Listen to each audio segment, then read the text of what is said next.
Vous avez enfin reçu un commentaire sur votre blog, mais c'était un spam. Bah dommage. Bonjour, c'est Bertrand, votre coach web. Bienvenue dans ce nouvel épisode du podcast, épisode 239. Aujourd'hui, on va bien parler d'engagement, de commentaires, mais pas de commentaires ou d'engagement sur les blogs, mais sur Instagram.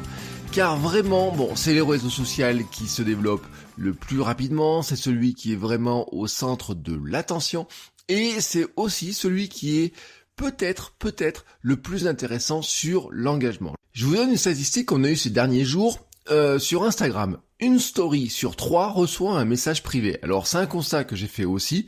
J'ai fait beaucoup de tests sur Instagram cet été, je vous l'avais déjà dit quand j'ai redémarré le podcast, je l'ai dit dans les newsletters. Et notamment, j'ai beaucoup testé les stories. Et j'en ai une conviction, ou en tout cas une observation de la réalité du moment. L'engagement passe très clairement par les stories. Ce sont les stories qui créent du lien, elles créent des communautés, pourrons-nous dire.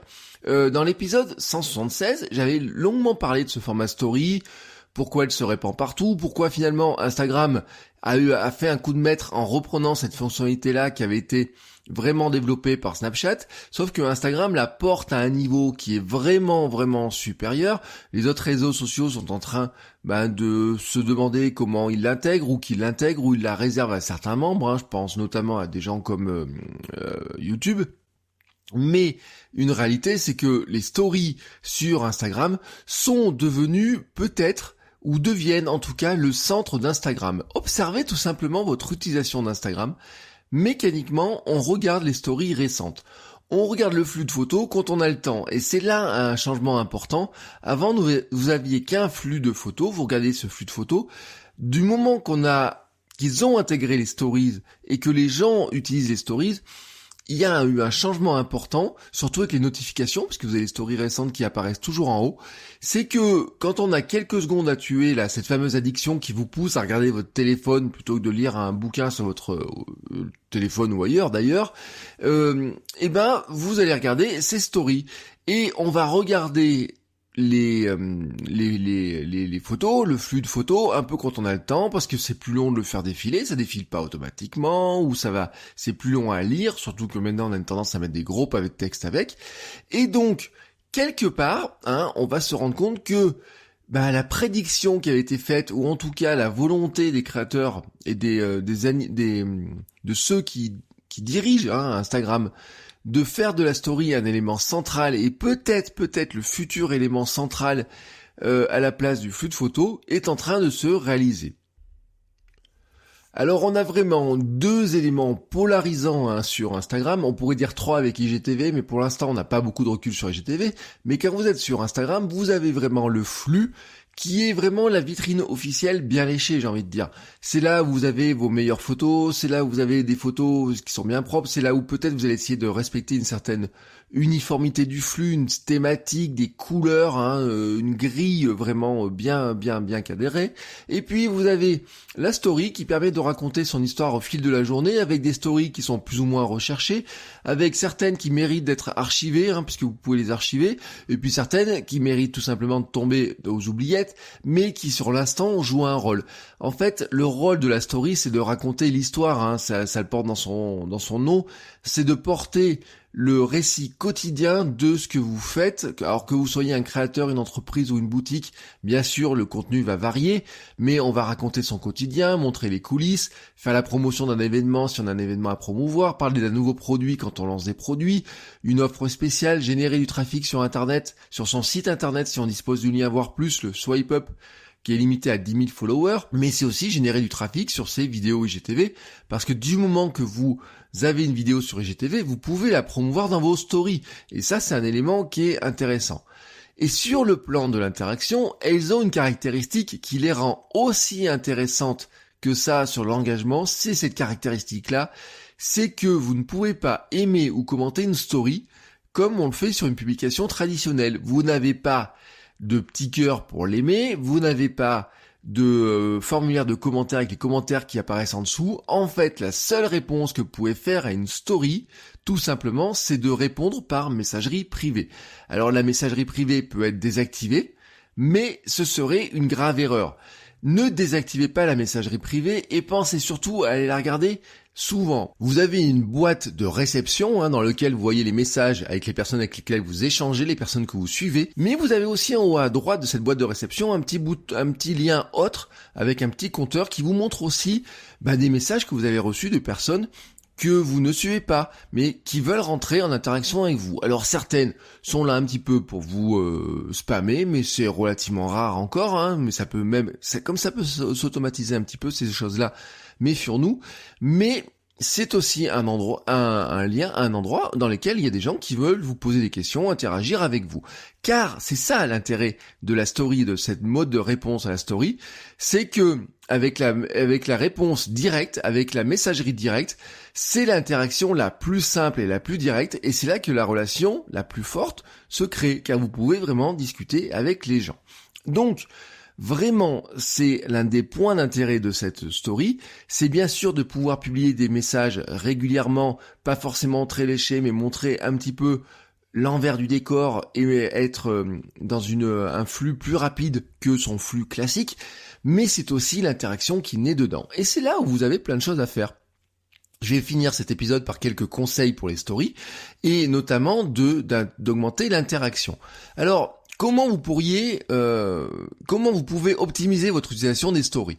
Je vous rappelle un élément important, c'est que, comme sur les photos, les hashtags deviennent incontournables et ils permettent d'apparaître aussi dans les recherches. Alors là, vous n'allez pas en utiliser une trentaine, qui est le maximum.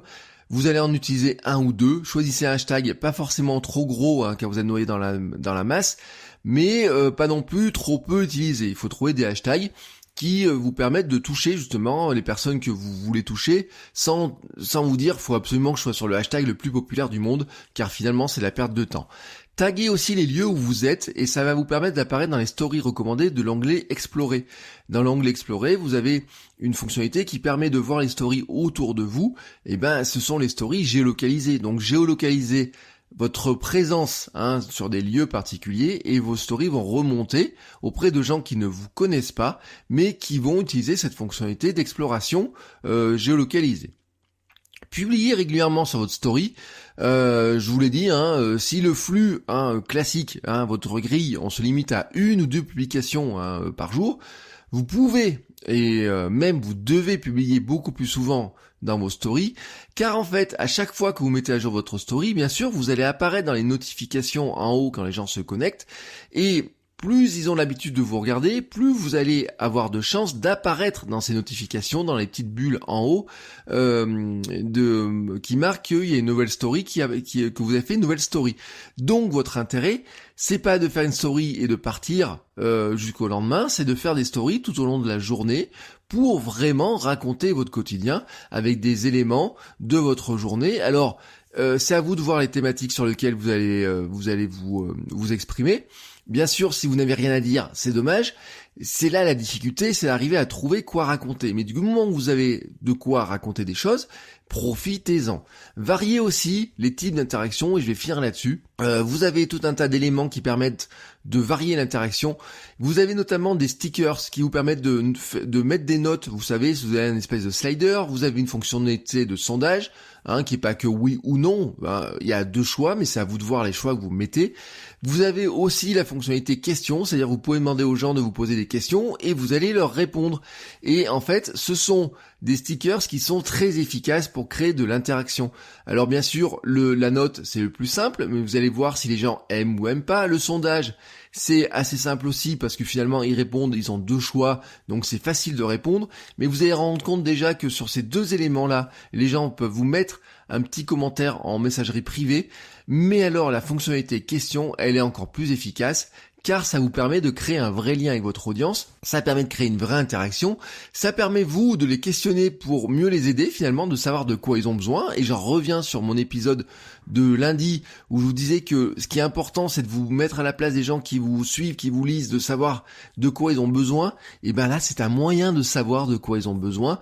Ça vous permet aussi de nourrir votre story avec les réponses que vous allez leur apporter, puisque si vous posez une question, vous allez pouvoir leur répondre, et la fonctionnalité vous permet permet ainsi de nourrir les stories, votre story, et donc de combler cette problématique de dire je ne sais pas trop quoi raconter. En créant ces formats de questions-réponses, vous nourrissez aussi votre story et vous nourrissez le lien que vous avez avec votre audience. N'hésitez pas non plus à reposter des posts de vos followers que vous trouvez intéressants, parce que finalement ça les valorise et ça montre aussi que vous regardez ce que font les gens qui vous suivent, et c'est important aussi pour nourrir la relation, parce que vous n'êtes pas, surtout quand on a une échelle de micro-influenceur, un micro-influenceur c'est quand on a quelques centaines de followers, dizaines ou centaines, on a le temps de regarder ce que font les autres. C'est pas, on n'a pas l'excuse des gros followers qui disent oui mais je suis suivi par 2 millions de personnes, je peux pas voir ce que font les 2 millions de personnes. Si vous êtes suivi par quelques centaines de personnes, et si vous suivez quelques centaines de personnes, cette excuse elle tient beaucoup moins. Et puis je vous rappelle que vous pouvez aussi partager dans votre story, une story dans laquelle vous êtes mentionné. Vous pouvez profiter pour en dire merci quand quelqu'un vous mentionne dans sa story pour vous remercier, pour vous dire que ce que vous faites est bien, remerciez-le vous aussi en le republiant dans votre story. Ça valorise la personne qui le fait, mais c'est aussi un élément qu'on pourrait appeler un élément de preuve sociale pour rassurer des gens qui voient votre story en disant tiens, je suis pas le seul à aimer, vous voyez cette espèce de signal. Tiens, il y a d'autres personnes qui trouvent que ce podcast est génial, c'est d'autres personnes qui trouvent que cette photo était chouette, ou etc. C'est ce qu'on appelle un élément de preuve sociale, mais ça sera le sujet d'un autre épisode dans les prochains jours. Sur ce, je vous recommande, vous l'avez compris, de regarder un petit peu les stories, de vraiment vous entraîner, vraiment regarder un petit peu ce que vous pouvez faire en story, regardez comment vous pouvez créer de l'interaction, regardez ces fonctionnalités de messagerie privée, de ce qu'on appelle direct message, parce que finalement c'est le nom de la fonctionnalité. Regardez la puissance et dites-vous que c'est là un des points importants de l'interaction et de l'engagement, et que l'engagement, quoi qu'on en dise, c'est le point central des réseaux sociaux. Si vous ne créez pas d'engagement, finalement, vous parlez dans le vide. Voilà, tout simplement. Sur ce, je vous souhaite à tous une très très belle journée. On se retrouve, bien entendu, sur tous les réseaux sociaux. Et vous me retrouverez sur Instagram sous mon nom Bertrand Soulier. Vous verrez mon flux, vous verrez mes stories, vous verrez des fois mes questions, vous verrez mes réponses aussi à vos questions quand je vous en pose. Et je vous souhaite à tous donc une très très belle journée et je vous dis à demain pour un nouvel épisode. Ciao ciao les créateurs.